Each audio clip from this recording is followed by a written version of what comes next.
Hello friends, कैसे हो आप सब। आई होप आप सब बहुत अच्छे होंगे।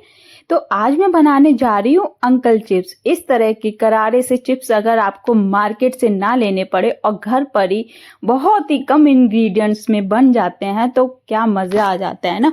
अंकल चिप्स तो आजकल सभी को पसंद होते हैं, कौन नहीं खाना चाहेगा। चाहे वो बच्चा हो या बड़ा हो, कोई भी हो, हर किसी को पसंद आते हैं। तो क्यों ना इस तरह की चीज़ अगर हम घर पे बना लेते हैं और वो भी बहुत ही कम इंग्रेडिएंट्स के साथ, तो कितना अच्छा रहता है ना। इसमें सिर्फ एक ही इंग्रेडिएंट पड़ता है, वो भी सिर्फ पटेटो, और उसके अलावा आपका ऑयल, मतलब कि जो डीप फ्राई होता है, ऑयल की ज़रूरत पड़ती है और उसके अलावा कुछ भी ज़रूरत नहीं पड़ती है। आप इस तरह के चिप्स आप घर पे बना सकते हैं करारे से, बहुत टेस्टी लगते हैं। और बिल्कुल भी टेस्ट जो इसका होता है ना, बिल्कुल आपको बाहर वाले जो चिप्स है ना वो खाना भूल जाएंगे, आई एम श्योर। इस तरह से बनाकर देखिएगा एक बार, इंस्टेंट बनते हैं, बहुत ही क्विक रेसिपी है। फटाफट से कुछ आप पोटैटो लीजिएगा और फटाफट से इनको चिप्स को बना दीजिएगा। इतनी जल्दी बनते हैं, इतनी देर तो मार्केट से लाने में भी लग जाता है। तो क्यों ना इस तरह के चिप्स को हम घर पे बनाएं। तो चलिए फटाफट से शुरू करते हैं आज की ये प्यारी सी रेसिपी।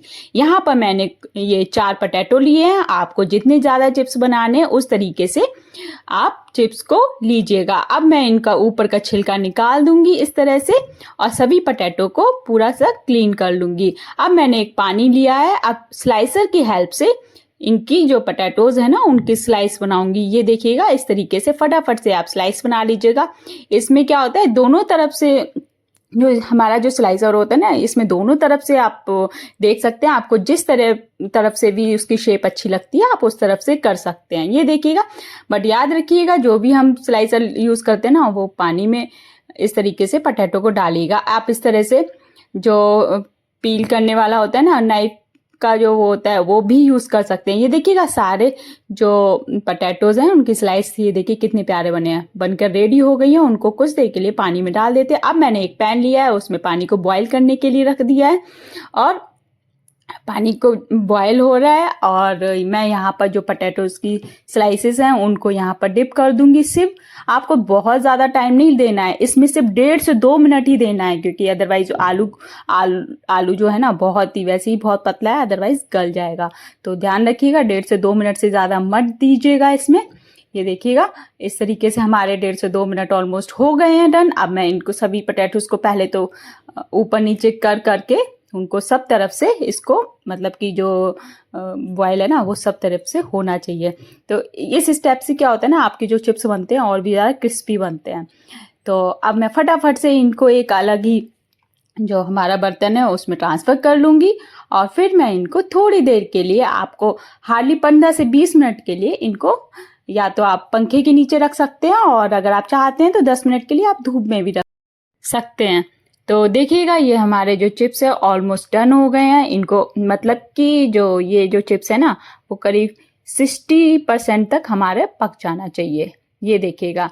तो हमारा, क्योंकि हमारी ये जो चिप्स की स्लाइस है ना बहुत पतली है, तो इस वजह से बहुत ही जल्दी से पक के रेडी हो जाते हैं। और फिर मैं इसको फटाफट से अब देखो निकाल लेती हूँ, और आगे का जो स्टेप है वो मैं आपको करके दिखाती हूँ। ये देखिएगा मैंने यहाँ पर ट्रांसफ़र करने लगी हूँ।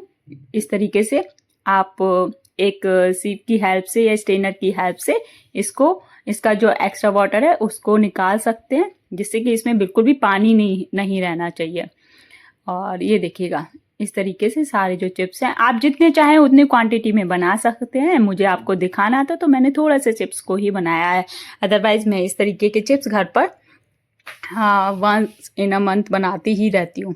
तो देखिएगा अब मैंने यहाँ पर क्या किया है, एक जो कॉटन का कपड़ा होता है वो मैंने नीचे डाला हुआ, उसके ऊपर से मैंने टिश्यू पेपर रखा हुआ है, जिससे कि हमारा जो पानी है ना वो सोख जाए।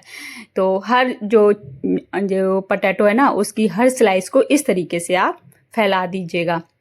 तो इस तरीके से मैंने तो यहाँ पर फैलाया हुआ था, आप चाहें तो पंखे के नीचे या फिर आप 10 मिनट के लिए धूप में भी रख सकते हैं। इनको बहुत ज़्यादा देर देने की ज़रूरत नहीं है। मैंने 15 मिनट ही इसको यहाँ पर रखा हुआ था। और देखिएगा हमारे जो स्लाइसेस हैं वो कितनी अच्छी लग रही है, कितनी अच्छी शेप में बनी हुई है। तो आप भी इस तरीके से घर पर बहुत ही ईजी तरीके से बना सकते हैं। कोई भी एफर्ट्स नहीं लगते हैं इसमें, मतलब कि एक होता है ना कि बहुत ज़्यादा मेहनत लग रही है, वो कैसे बनाऊं, बट इसमें सीरियसली गाइस बिल्कुल भी मेहनत नहीं लगती है और इतने अच्छे क्रिस्पी मार्केट जैसे चिप्स बिल्कुल घर पर बन जाते हैं। मार्केट में तो क्या मिल जाते हैं वो भी पता नहीं होता है। तो इस तरीके से आप शुद्ध बिल्कुल प्योर आप बना सकते हैं घर पर, और इजीली आप अपने बच्चों को बेफिक्र होकर चिप्स खाने को बोल सकते हैं। आप बल्कि इंसिस्ट करेंगे बेटा चिप्स खाओ। तो इस तरीके की रेसिपी आप घर पर बनाया कीजिए, बहुत ही अच्छी रहती है। यहाँ पर मैंने ऊपर से एक टिश्यू पेपर लिया हुआ था, उससे भी देखिए इस तरीके से सभी पोटैटोज का जो एक्स्ट्रा वाटर है वो सोक हो जाए टिश्यू पेपर में। ये देखिएगा मैं हाथ से भी लगा लगा के देख रही हूँ किसी में पानी तो नहीं रह गया है। फटाफट से मैं थोड़ा सा आपको जल्दी में दिखा रही हूँ जिससे कि आप ज़्यादा से ज़्यादा सीख पाएँ और आपका टाइम भी कम वेस्ट हो। तो यहाँ पर मैंने हर एक स्लाइस का जो पानी था वो सूख गया है। तो इस तरीके से आप भी सुखाइएगा। अगर आप ज़्यादा बड़े स्पेस में रखते हैं तो और भी जल्दी सूख जाता है ये। अब यहाँ पर मैंने मस्टर्ड ऑयल यूज़ किया हुआ है, इसको बहुत अच्छे से गर्म कर दिया है क्योंकि मस्टर्ड ऑयल है तो उसमें तो बहुत अच्छे से गर्म होना बनता है। तो यहाँ पर देखिए अच्छे से धुआं आ गया है, बहुत गर्म हो गया है। यहाँ पर थोड़ा सा स्लाइस में डाल कर देखूँगी तो हमारा जो तेल है वो अच्छे से गर्म हो गया है।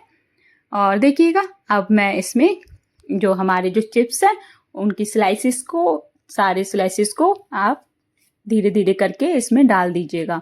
और हाँ, इस समय जो आप जब जो फ्राई करते हैं ना, तेल जो चिप्स को फ्राई करते हैं तो उस समय आप गैस की फ्लेम को मीडियम टू हाई रख सकते हैं। उससे क्या होता है कि आपके चिप्स बहुत ही क्रिस्पी बनेंगे और बहुत अच्छे लगते हैं। ये देखिए हमारे चिप्स सूख गए हैं बहुत ही अच्छे से। अब मैं इसको इस तेल में ट्रांसफ़र करूँगी। कुछ थोड़े थोड़े से स्लाइसेस लेकर आपको इस तरीके से डालना है और ये बिल्कुल भी जलेंगे नहीं, और जितनी देर आप इसको फ्राई करेंगे उतने ही ज़्यादा क्रिस्पी बनेंगे। तो इस बात का खास ध्यान रखिएगा। और गैस की जो फ्लेम है उसको हाई मत रखिएगा, मीडियम रख सकते हैं या मीडियम टू हाई रख सकते हैं। ये देखिएगा इस तरीके से हमारे ये चिप्स हैं। सभी चिप्स को मैं इसी तरीके से डीप फ्राई कर लूँगी और आपको मैं दिखा रही हूँ। करीब हमारा ये 3 मिनट के करीब लग जाता है चिप्स सीखने में। तो इस तरीके से सारे चिप्स को आप बड़ी कढ़ाई होती है ना उसमें बहुत सारे चिप्स डाल के भी फ्राई कर सकते हैं। बहुत ही इंस्टेंट बन जाते हैं, एक ही बार में सारे चिप्स बनकर तैयार हो जाते हैं। मैंने यहाँ पर छोटा सा पैन यूज़ किया हुआ है, इसलिए थोड़े थोड़े से चिप्स बनाकर दिखा रही हूँ आपको। ये देखिएगा सारे चिप्स देखने में ही लग रहे हैं ना एकदम करारे से। अभी मैं आप बाहर के चिप्स मंगाना भूल जाएंगे क्योंकि जो पोटैटो है वो बहुत ही सस्ते मिलते हैं। तो बस पोटैटो और ऑयली लगता है तो फिर किस बात की देरी है, आप भी बना कर देखिएगा और बहुत ही सस्ते से और बिल्कुल ही प्योर चिप्स घर पर खाइएगा और टेस्ट के साथ भी कोई भी कॉम्प्रोमाइज़ मत कीजिएगा। तो देखिएगा ज़्यादा से ज़्यादा चीज़ें हो सके तो आप घर पर बनाकर देखा करिएगा। ये देखिएगा जो और भी स्लाइसेस हैं उनको भी यहाँ पर तेल में मैं ट्रांसफ़र कर दे रही हूँ और इसी तरीके से सारे स्लाइसेस को फटाफट से मैं सेक लूँगी। तो यहाँ पर देखिएगा हमारे चिप्स हैं ऑलमोस्ट बनकर रेडी हो गए हैं। तो बहुत अच्छे लगते हैं ये चिप्स। तो यहाँ पर एक बात का आप ध्यान बिल्कुल रखिएगा, जो हमारा चिप्स है उसमें पानी बिल्कुल नहीं रहना चाहिए। तो बिल्कुल मतलब कि एक एक चिप्स का पानी आप या तो बिल्कुल आप सोक कर लीजिएगा अच्छे से और टिश्यू पेपर वगैरह से, या फिर आप उसको अच्छे से सुखा दीजिएगा। तो ईजिली सूख जाते हैं, पंखे की हवा में भी सूख जाते हैं, कोई ज़रूरत नहीं है आपको धूप में रखने की। और अगर आप चाहते हैं 5-10 मिनट की धूप भी इसको दे सकते हैं, जिससे कि आपके जो चिप्स है बहुत ही और भी जल्दी बनकर रेडी होंगे और जल्दी से सूख जाएंगे। इससे क्या होता है, इस प्रोसेस को करने से हमारे चिप्स जो होते हैं ना बहुत ही करारे बनेंगे और बहुत ही टेस्टी लगेंगे। क्योंकि चिप्स में मेन जो होता है ना वो आपकी क्रिस्पीनेस होती है। आपने मार्केट में देखा होगा चिप्स जो आप लाते हैं ना उसमें कितनी करारे से एकदम होते हैं ना, बहुत ही प्यारी सी आवाज़ आती है, उसको तोड़ते हैं ना तो एकदम बहुत अच्छी मतलब क्रिस्पी उसका पता चलता है। तो इस तरीके से अगर आप बनाएंगे ना तो ठंडा होने के बाद इनको खा सकते हैं। यहाँ पर मैं काला नमक थोड़ा सा डालूंगी, 1/2 टीस्पून के करीब, और थोड़ा सा मैं यहाँ पर चाट मसाला यूज़ कर रही हूँ। देन मैं इसमें थोड़ा सा गरम मसाला डालूंगी। सेम क्वांटिटी में मैंने सभी चीज़ों को लिया हुआ है और अच्छे से मिक्स कर दूंगी। ये देखिएगा एक बार मैं आपको आवाज़ सुना के देखती हूँ। ट्रस्ट मी गाइस बहुत अच्छे बने हुए हैं, बहुत अच्छे लगते हैं इस तरीके के बनाए हुए चिप्स। तो मैंने सभी इंग्रेडिएंट्स को मिक्स कर दिया है और मैं अब यहाँ पर इसकी आवाज़ सुनाती हूँ आपको, देखिएगा। ये देखिए एकदम लग रहे हैं ना बहुत ही करारे से। ये देखिए बहुत टेस्टी बने हुए हैं, बहुत ही टेस्टी। तो लग रहे हैं ना एकदम मार्केट वाले चिप्स। आपको खाने में भी ये टेस्ट, जो इन चिप्स का जो टेस्ट लगेगा ना, बहुत अच्छा लगेगा। तो देखिए बहुत अच्छे हैं। तो ये देखिए हमारे जो चिप्स हैं सभी बनकर रेडी हो चुके हैं। अब मैं इसको सर्व करती हूँ और आप किसी के भी साथ एंजॉय कर सकते हैं इसको चाय के साथ, कॉफ़ी के साथ, या फिर इनको आप खाली भी टाइम पास के लिए खा सकते हैं। बहुत अच्छे लगते हैं और आप भी फटाफट से बनाइएगा। फ्रेंड्स, अगर आपको ये मेरी रेसिपी अच्छी लगी हो तो प्लीज़ लाइक, सब्सक्राइब और शेयर करना मत भूलिएगा। और हाँ, एक प्यारा सा कमेंट ज़रूर कीजिएगा। मिलते हैं नेक्स्ट रेसिपी में। Till then bye bye.